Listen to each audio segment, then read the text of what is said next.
And that's just because I come from Buffalo, close to Sheridan, so we make sure we have the swing in the state. No, I've had a chance to talk to some of you, and it was interesting hearing the previous speaker talk about some of the infrastructure projects and the value of those. Let me just sort of touch a little bit nationally on those issues, because one of the big concerns for a place like Wyoming is that the governor is in the dark. But obviously, one of the real concerns is how do we maintain our roads, and there's a lot of push on trying to alter our energy sources away from fossil fuels. So there's a big push for electric vehicles, and gas tax doesn't pay the Highway Trust Fund the way it used to. And so on a federal level, we really are talking about some real challenges going forward on keeping our roads going. I have been working on trying to make sure that as more and more electric vehicles come on the road, that we also at the same, and for that matter, there are other types of vehicles, hydrogen and ammonia powered and other vehicles. How do we be able to capture the use of those roads so that we can continue to be able to afford roads? Because regardless of the vehicle that you're using, you're going to drive on roads. And it's obviously a big challenge for Wyoming. When I started this year, I don't think it's any secret that we saw substantial challenges to long-established businesses in Wyoming, some operating kind of by a shoestring, some past the shoestring. We had 4 coal bankruptcies over the coal company bankruptcies over the course of the year. We put a lot of workers at risk. We had we were sort of laboring under a 23-year low in natural gas pricing.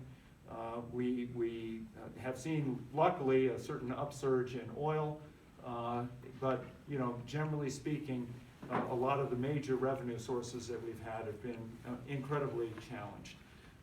And this is a legislature, if you followed it over the last couple of years, it is really reluctant to do anything with taxes. And since most of us are trust fund babies, absolutely all of us are. We all are, recipients of our permanent mineral trust fund and our common school trust fund and other trust funds. They pay about $3,000 of your taxes. And so we don't want to try to use all those savings, because regardless of whether we talk about taxes or we talk about reductions in earnings off of our portfolio, it still means something like we're going to have to pay more if we want to have the same level of services. And so the question is, what services should we be getting rid of? And everybody's always eager to get rid of somebody else's services. And so one of the first things that we did was to say, let's take a good comprehensive look at the economy of Wyoming, at the services we have. We've got this exercise we call Power Wyoming, which is looking at modeling out over the next few years, what happens to various income streams. The point of this is to make sure the people of Wyoming have a chance to weigh in, that you can go look at those data, change those data as you see fit, and be realistically assured that the right kinds of choices are being made. Same thing on the other side. And all of this comes about, the auditor and I started a transparency initiative on where the funds are going out of state. So if you get on the auditor's, WYOpen site, you can see every check that's been written for the last couple of years. It's right there. And on our site, we have Wyoming Cents, which is talking about what's the budget. We wanted to make it more interactive. Turns out that there's a lot of coding involved. We're still working on it. Sheridan, you guys have to, and actually there's a lot of places that have some really great coders. So hopefully they can all participate in this effort to make it a much more interactive kind of thing. But right now you can see the budget. You can see what we've recommended, and you will see what the legislature did to that budget. And again, that comes back to, and I think about this in keying off the road issue, when Director Reiner came to me and said, We're about $150 million short of our road funding. You know, what do I do? And I said, start prioritizing roads. What are the roads that are most important to commerce? Because some roads we may not be able to afford to maintain. And the problem is if we don't maintain them, they'll start to fall apart. But those are choices that I think the people of Wyoming need to understand. And you know, that's sort of the dark picture. The bright picture is that people in Wyoming, generally speaking, it's an election year, but people in Wyoming understand we've got to do something over the next couple of years. So people are responding to new initiatives, ways to grow business, ways to be able to develop more businesses in more interesting ways. And the part that I'm trying to do with some of our stalwart industries like power generation, like coal mining, like oil and gas, is to talk about, you know, this technology also can improve. We know that we now can ramp coal, something you could never do before. We're doing it in Kemmerer. We know that we can burn coal more cleanly. If you look at a Drax plant, which is a plant that's in Europe, it's actually a biomass plant with carbon capture and sequestration. We know we can capture carbon dioxide out of the atmosphere. How economically that is done is a question that's still open, but we have to start somewhere. And so we're working with the University of Wyoming, Campbell County, Kemmerer, with the Department of Energy to see if there are ways that we can start to put this technology to work on the ground. It has to start again somewhere, and it's going to be expensive. And I just told the folks from Sheridan, I can remember in 1980 when Boeing put its first windmill up in Medicine Bow and Hamilton Standard, followed a few years later, that everybody said, that's the most ridiculous thing I've ever seen. It'll never work. It's way too expensive. And in fact, they sat idle for a number of years. And now look what wind does. So we're looking at trying to revitalize that sector. We I had a sit down with the Business Council, which is our economic development state organization. And I said, we can't afford to be inefficient anymore. We have to work with our economic development associations. We have to be partners with them. We have to tie in with our university structure and our community college structures. And what's more, we don't have the resources to throw at the wall and see if something sticks that we used to. So now what we've got to do is we've got to have hard-nosed people really looking at it. Goes back to the origins of the Business Council, really, which was about some really professional thoughts about how we were going to move going forward. Just hired a wonderful guy, Josh Durrell. He's never been in government before. That was key to me. He comes from Underwriters Laboratory and Tri-Hydro Corporation. When people come and talk to him, I don't want him to talk about, you know, bureaucratic nonsense and regulatory hurdles. I want him to talk about how we get your business going. I've worked with the Secretary of State. He's very engaged in making sure that there's a one-stop shop so that when you come to register your new business, you can go to the Secretary of State, and instead of having the Secretary of State say, so now you've got your business license, now you got to go see DEQ and see if you can get your permit there, and then after you've done that, you need to go DOE or, you know, whatever it is. We're trying to make sure that as you walk in that door at the Secretary of State, you are slotted into all the things you need so that it's faster and easier to get businesses started here. And then finally, and I don't want to I want to leave some time for questions. There's a lot of other stuff we're doing, but one of the places that I'm really excited is with the suite of bills that we have done to stand up blockchain, digital asset custody, tokenization, and all of those things. We are absolutely first in the world on those things. We're getting a lot of traffic from other states that are trying to figure out how to follow what Wyoming has done. And Wyoming, Albert Fortner, our bank inspector,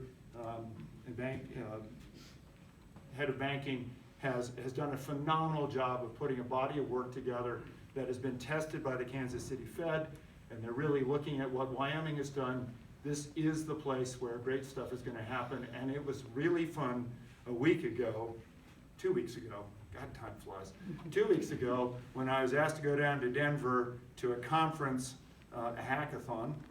My age, you call it a conference, but it's a hackathon. And Governor Polis from Colorado and I were on stage with each other. Governor Polis is maintaining that Colorado's #1 for blockchain. He has one piece of legislation that's signed, 6 others. We have 14, 15 that are already in place. And it was kind of nice to hear the governor of Colorado say, we're coming along behind you and we're coming quick, but you guys are out ahead. So when you think about that, a lot of people say, okay, well, this is speculative Bitcoin and crypto coin. I think the first one we ever had was Alfie Packer Cannibal Crypto Coin. That obviously I don't think it has an exchange yet, but it's more than that. It's things like if you're a young producer and ranching and you want to be able to stock your ranch and you can't afford to go borrow the money to be able to put cows on your place, how can you fractionalize ownership so that maybe a number of people can help stand up your enterprise? You can do that now with something called Rawhide. Are there ways that we can set up a token where a producer who's demonstrating, the good college at Sheridan is an example. I used to serve on the extension campus there, and we could do some work to understand the organic content that's in soil, which is commensurate with the amount of carbon sequestration that's going there. If I can find a consumer in a place like San Francisco who is saying, I want to buy something that is not just a checkoff that says I'm buying a carbon credit, but actually know that that carbon credit is being deployed in a place that I can look at. Maybe with these tokens, you can start to say the rancher in Sheridan or in Goshen County can demonstrate that the consumer in San Francisco knows that that amount of carbon has been sequestered. We can do that. We can talk about just-in-time payment schedules that are something that is just happening globally. Products like Ripple, and it's also something the Kansas City Federal Reserve is looking at. So I think Wyoming really is ground zero for some of this new stuff, and I'm really excited to see that come along and start to be able to put Wyoming into a really new class of business enterprise. And then there's just a whole bunch of other stuff we can talk about too. But let me stop and take any questions. I put you all to sleep, didn't I? Sorry about that. You talk about, I guess, waste from coal and different things. What about just waste in general? In terms of, I feel like there's a whole industry that's untapped there of using those resources that are currently being thrown away and repurposing them. Has the state looked at that at all, or are there any companies coming in that are looking at that area? Right, so the question for anybody who didn't hear it is, what is the state doing, looking at waste, for everything from coal waste to just other waste? I don't think the state has really comprehensively looked at that. I can tell you that the First Lady, my wife Jenny, has been really aggressively looking at, I think Jackson Hole has a whole food rescue. And it's an example of being able to take produce that's close to outdating and being able to repurpose it to feed. We have an unbelievable number of kids that are not getting fed as much as they need. And so she's wanting to take that whole food rescue concept and try to apply it broadly across the state. We've looked at ways that we can do some more recycling through some of the land, the various enterprises we have around the state for waste, but we haven't really stood up an enterprise around that. My view is that if somebody had a lock on that, I would love it to be, this would be the place that private industry could come together and say, let's build it up, and we'll try to help facilitate that. So thanks. Any ideas you have, I'd be really happy to hear. What are your thoughts on increasing outdoor recreation businesses that develop out the recreational nonprofits that serve. So, no secret, this year, you know, we've talked about, and one of the biggest battles we have in the House here is lodging tax. And the point of lodging tax, which is really a kind of a complex issue, but the point of it was to see if we could stand up the tourism office to be sort of self-sustaining off the industry and to promote more outdoor recreation. So in that enterprise, I would like to see it not focus so much on northwestern Wyoming or even, you know, Wind River area.